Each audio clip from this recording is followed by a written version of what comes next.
لقب پانے والا، مراد غریبوں کی برلانے والا، مصیبت میں غیروں کے کام آنے والا۔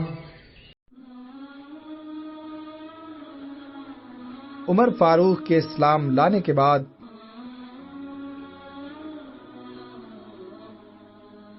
مکہ کے رہنے والے بڑے ہی سخت دل اور سیاہ باطن تھے۔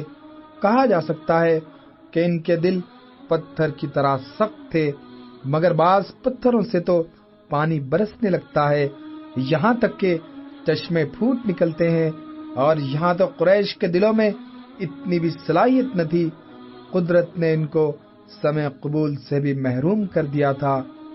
ہدایت کی روشنی دیکھ کر ان کی سیاہ باطنی اور تاریکی ضمیر کو الٹی وحشت ہوتی تھی۔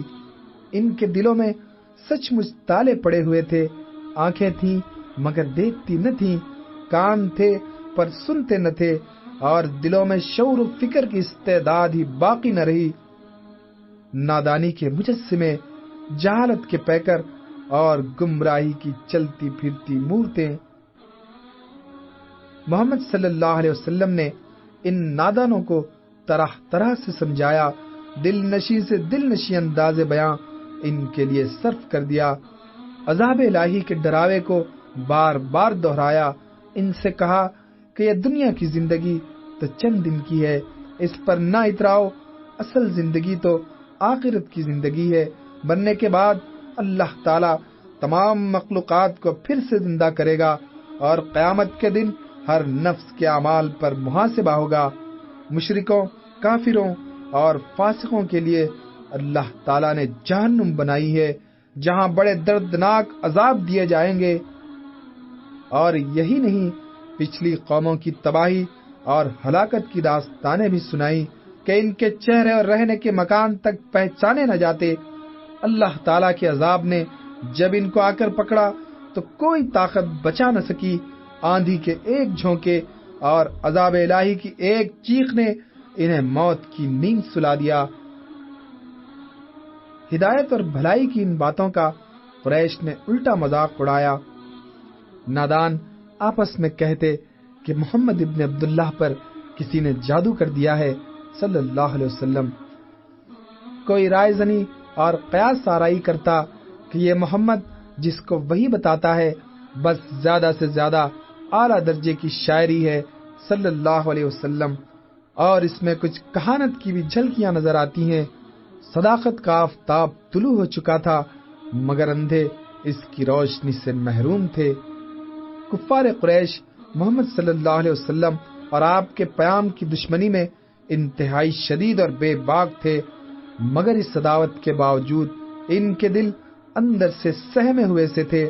ان کے ضمیر کہتے تھے کہ حق کی یہ آواز کسی کے روکے سے رک نہیں سکتی۔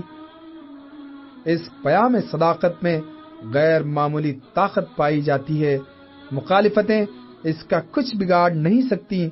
اس مظلومیت میں بھی محمد صلی اللہ علیہ وسلم کے ماننے والے ہمت نہیں ہارتے، وہ اپنے عزم میں انتہائی مخلص اور کمال درجے کے مستقل مزاج اور ثابت قدم ہیں۔ اس جذبے کے لوگ ناکام نہیں رہ سکتے۔ ہدایت کی رفتار شروع میں تیز نہ تھی، صداقت آہستہ آہستہ اثر کر رہی تھی، مگر جس دل میں یہ آواز گھر کر لیتی، پھر دنیا کی کوئی طاقت اس دل کو اپنی طرف جھکا نہ سکتی۔ وہ شخص دنیا کے ہر فائدے اور نفع کو لات مار کر بس خدا اور رسول کا ہو لیتا، اس کی زندگی اسلام بن کر رہ جاتی، اسلام کی خدمت اسے ہر طرف سے بیگانہ بنا دیتی۔ وہ صحابہ جو سابقون الاولون کے شرف سے ممتاز ہیں، ان کی تعداد بہت تھوڑی تھی، چند گنے چنے لوگ جیسے آٹے میں نمک، مگر اسلام کی خاطر ہر قربانی اور ایثار کے لیے ہمتاً تیار۔ خطاب کے نامور بیٹے عمر بھی خوش نصیب افراد میں سے تھے، جن کو بہت پہلے اسلام کی دولت میسر ہوئی۔ اسلام لانے سے قبل عمر بن خطاب دین حق کے سخت دشمن تھے۔ ایک دن تلوار گلے میں ڈال کر گھر سے نکلے، کہ آج محمد کو قتل کر کے اس جھگڑے کا ہی خاتمہ کیے دیتا ہوں صلی اللہ علیہ وسلم۔ آدمی تھے شجاع اور بے باک، بڑے بڑے بہادر عمر سے گھبراتے تھے۔ کفار قریش عمر کے اس عزم کو دیکھ کر بہت خوش تھے کہ عمر کی تلوار سے اب پیغمبر اسلام کو پناہ نہ مل سکے گی۔ ابن خطاب کی تیغ بے نیام ہونے کے بعد اس وقت تک نیام کی عافیت سے آشنا نہیں ہوتی جب تک اپنے دشمن کے لہو میں خوب تیر نہ لے۔ عمر اپنے مقصد میں کامیاب ہوئے بغیر واپس نہیں آئے گا۔ ہمارے معبودوں کی برکتیں اس کے ساتھ ہیں۔ محمد کب سے ہمارے خداؤں کا مذاق اڑا رہے ہیں صلی اللہ علیہ وسلم، اب اس کی سزا انہیں مل کر رہے گی۔ عمر کو تیغ بکف دیکھ کر کفر کے ہونٹوں پر ہنسی کھیل رہی تھی۔ ابو جہل مسرت کے مارے جھوما جاتا، عتبہ کی آنکھوں میں خوشی چمک رہی تھی، اور ابو لہب اس خیال سے شادماں تھا کہ اب کوئی دم میں ابن عبداللہ کا کام تمام ہوا جاتا ہے، بس اس کے قتل ہوتے ہی اس کا لایا ہوا دین بھی پارا پارا ہو جائے گا۔ عمر اپنی بے باک جوانی کے نشے میں سرشار تھا کہ محمد ابن عبداللہ کے ساتھیوں میں میرا کوئی مقابلہ نہ کر سکے گا۔ وہ تیز تیز چل رہا تھا، اتنے میں ایک صحابی راستے میں ملے۔ عمر کے ارادے کی اطلاع پا کر بولے کہ عمر، پہلے اپنے گھر کی تو خبر لو، تمہاری بہن اور بہن بھائی بھی مسلمان ہو چکے ہیں۔ عمر اس اطلاع کے پاتے ہی بہن کے گھر پہنچے۔ تیور بہت زیادہ خشمگین تھے، آنکھوں سے لہو برس رہا تھا۔ کفر کی حمایت کے جوش نے رخساروں کو تم تما کر لال بھبوکا بنا دیا۔ بہن قرآن شریف کی تلاوت میں مصروف تھی، دروازہ بند تھا۔ عمر نے دستک دی اور دستک کے ساتھ ساتھ آواز بھی دی۔ بہن نے قرآن کے اجزاء سمیٹ کر چھپا دیے۔ عمر نے کہا، بتاؤ تم کیا پڑھ رہی تھی؟ بہن نے بات چھپانی چاہی۔ عمر نے تیش میں آ کر بہن کو خوب مارا۔ بہن بھائی نے بچانے کی کوشش کی تو وہ غریب بھی جھپٹ میں آ گئے۔ عمر کی بہن نے کہا کہ عمر، میں مسلمان ہو چکی ہوں، ایمان اب میرے دل سے نہیں نکل سکتا، چاہے مجھے قتل ہی کیوں نہ کر دیا جائے۔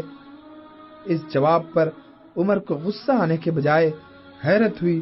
وہ کچھ سوچ میں پڑ گئے کہ کیسا نشہ ہے جو لہو لہان ہو کر بھی اترا نہیں بلکہ اور تیز ہو گیا۔ بہن سے فرمائش کی کہ جو چیز تم میرے آنے سے پہلے پڑھ رہی تھی مجھے بھی سناؤ۔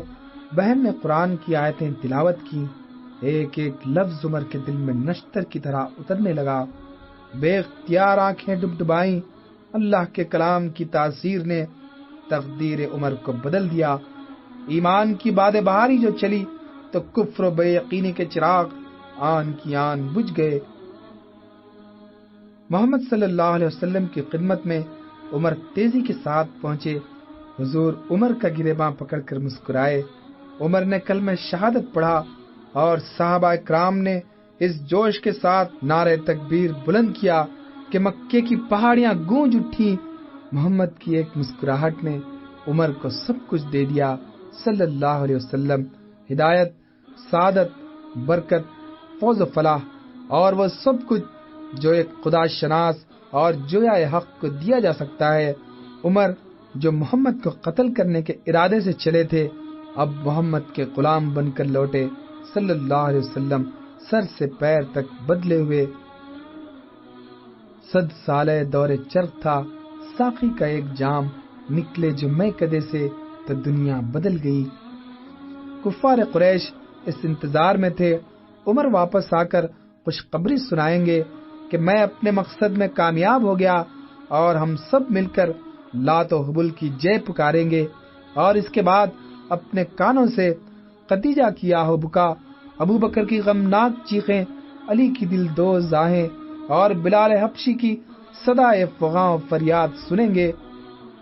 ابو طالب کے گھر میں صف ماتم بچ جائے گی اور مسلمان غم کے مارے اپنے سینے کوٹتے ہوں گے۔ کتنا زمانہ ہو گیا ہے ہمیں اپنے معبودوں کی برائیاں سنتے سنتے۔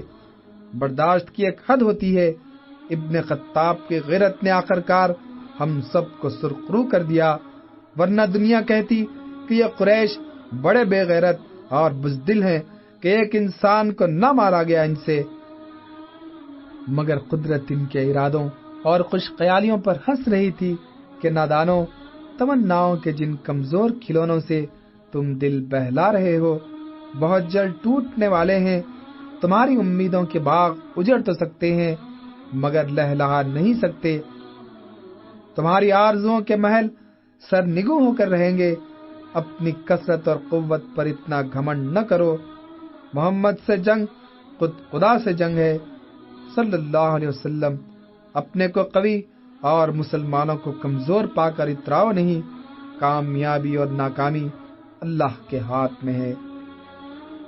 حضرت عمر مسلمان ہونے کے بعد خانہ کعبہ میں پہنچے اور کافروں سے لڑ بھڑ کر نماز پڑھی۔ کفر حیران تھا، انگشت بدنداں تھا اور مغموم تھا کہ یہ کیا ہو گیا۔ بتوں کا پجاری عمر یکایک خدا کی بارگاہ میں سر جھکانے لگا۔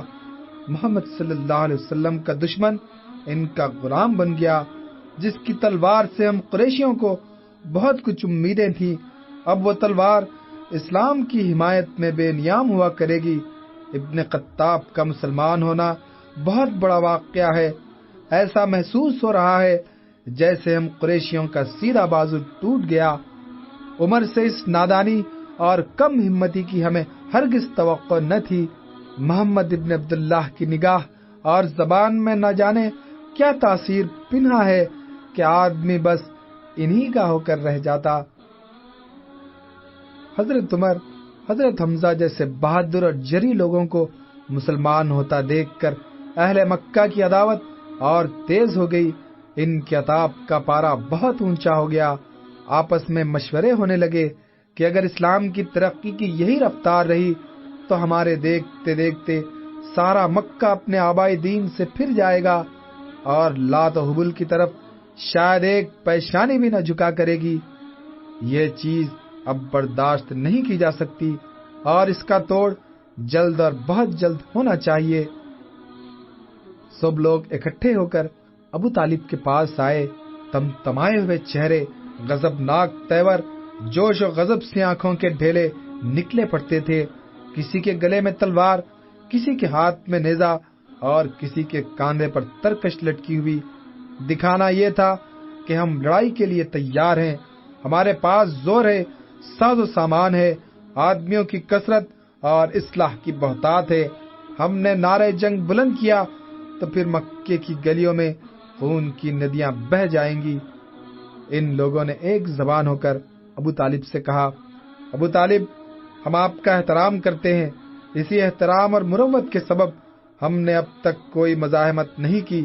ہم طرح اور ڈھیل دیتے رہے کہ آپ کا بھتیجا محمد شاید اپنی حرکتوں سے باز آ جائے صلی اللہ علیہ وسلم، مگر اس کی سرگرمیاں تو روز بروز بڑھتی ہی چلی جا رہی ہیں۔ ہم آخر کب تک اپنے خداؤں کی برائی سنتے رہیں؟ جن خداؤں نے ہماری مشکلیں حل کی ہیں، ہم پر احسانوں کا مے برسایا ہے، کیا ابن عبداللہ کے کہنے میں آ کر ہم ان سے نیاز مندی اور عقیدت کا رشتہ توڑ لیں؟ یہ نہیں ہو سکتا، ہرگز نہیں ہو سکتا۔ دیکھیے ابو طالب، آپ سمجھدار ہیں اور غیور بھی، خود آپ کو بھی یہ باتیں پسند نہ ہوں گی۔ ہم 3 شرطیں لے کر آپ کے پاس آئے ہیں۔ اپنے بھتیجے محمد سے کہیے کہ وہ ہمارے بتوں کو برا بھلا کہنا چھوڑ دے، اور اگر یہ نہیں ہو سکتا تو آپ محمد کی حمایت سے ہاتھ اٹھا کر اسے ہمارے حوالے کر دیجئے صلی اللہ علیہ وسلم، ورنہ پھر آپ ہم سے جنگ کرنے کے لیے تیار ہو جائیے۔ سنیے ابو طالب، یہ ہماری آخری اور قطعی فیصلہ ہے۔ ہم اپنی تمام قبائلی مخالفتوں اور خاندانی عداوتوں کے باوجود اس مقصد کے لیے بالکل ایک ہو گئے ہیں۔ اچھی طرح سوچ سمجھ لیجئے کہ آپ کو ان شرطوں میں سے کون سی شرط منظور ہے۔ بوڑھے آدمی جہاندیدہ، تجربہ کار اور ہوش مند ہوتے ہیں، یقین ہے کہ آپ بھی دانائی اور فراست کا ثبوت دیں گے۔ آپ کے ادب و احترام کے سبب، جس میں مروت اور ہمدردی بھی شامل ہے، ہم نے نہایت ہی آسان اور ہلکی شرطیں پیش کی ہیں۔ ہمارے نوجوان تو ان شرطوں کے بھی خلاف ہیں۔ وہ تو کہتے ہیں کہ بنو ہاشم سے فوراً جنگ چھیڑ دینی چاہیے، مگر ہم نے ان کو سمجھا بجھا کر راضی کیا کہ نرمی اور سہولت سے کام نکل جائے تو اچھا ہے۔ ہم ابو طالب کے پاس جاتے ہیں اور ان سے آج 2 ٹوک باتیں کریں گے۔ ابو طالب قریش کی گفتگو سن کر سوچ میں پڑ گئے۔ ان لوگوں کے جانے کے بعد وہ بہت دیر تک سوچتے رہے کہ عجیب مشکل آن پڑی ہے، پیارے بھتیجے کو ان ظالموں اور سخت گیر دشمنوں کے حوالے کرتے ہوئے دل دکھتا ہے، اور محمد کی رفاقت کرتا ہوں تو ہزاروں آدمیوں سے لڑائی مول لینی پڑتی ہے۔ صلی اللہ علیہ وسلم، کیا کروں کیا نہ کروں؟ یہ لوگ سچ مچ بگڑ بیٹھے تو ہم گنتی کے بنو ہاشم ان کا مقابلہ کس طرح کر سکیں گے؟ ہزاروں تلواریں بیک وقت ہمارے سروں پر ٹوٹ پڑیں گی، تباہ ہو جائے گا ہمارا گھرانہ۔ 100-200 آدمی ہوں تو ان کا مقابلہ بھی کیا جا سکتا ہے، مگر ہزاروں آدمیوں کے حملے کی تاب لانا بہت دشوار ہے۔ یہ لوگ ذرا ذرا سی بات پر تلواریں سونت کر میدان میں آ جاتے ہیں، اور جب تک زمین خون میں ڈوب نہیں جاتی لڑائی بند نہیں ہوتی، اور یہ تو ان کے آبائی عقائد اور دین کا معاملہ ہے، اس کے لیے تو وہ جان کی بازی لگا دیں گے۔ ابو طالب کے دل و دماغ عجیب کشمکش میں مبتلا تھے، کبھی تصور کا روشن پہلو سامنے آتا اور کبھی انتہائی تاریک اور بھیانک رخ ہمت توڑ دیتا۔ ابو طالب نے محمد صلی اللہ علیہ وسلم کو بلا کر کہا، تمہاری قوم میرے پاس آئی تھی اور یہ بات مجھ سے کہہ گئی ہے، تم اپنی ذات پر رحم کرو، اتنے لوگوں سے لڑنا میری طاقت سے باہر ہے۔ اس پر خدا کے سچے نبی نے نہایت اطمینان، بے خوفی اور یقین کے ساتھ فرمایا، آپ شاید اس گمان میں ہوں گے کہ میں آپ کی حمایت کے بھروسے پر یہ کام کرتا ہوں، نہیں، یہ بات نہیں ہے۔ میرا ناصر و حامی تو میرا خدا ہے، میرے اللہ نے اس کام کے لیے مجھ کو حکم دیا ہے، جب تک یہ مہم سر نہ ہو جائے گی تب تک میں ہٹوں گا نہیں۔ آپ کی سعادت ہے، ورنہ خدا کی مدد اور آسمانی تائید میرے لیے کافی ہے۔ اگر یہ لوگ میرے ایک ہاتھ پر سورج اور ایک ہاتھ پر چاند بھی رکھ دیں تب بھی میں اپنے فرض کے ادا کرنے سے نہ رکوں گا۔ اس جواب کو سن کر ابو طالب کی آنکھوں میں بے اختیار آنسو آ گئے۔ وہ بولے، یا محمد، تم اپنا کام جاری رکھو، رب کعبہ کی قسم کھا کر کہتا ہوں کہ جب تک میری جان میں جان ہے اور میرے نتنوں میں سانس جاری ہے تب تک یہ لوگ تم پر قابو نہیں پا سکتے۔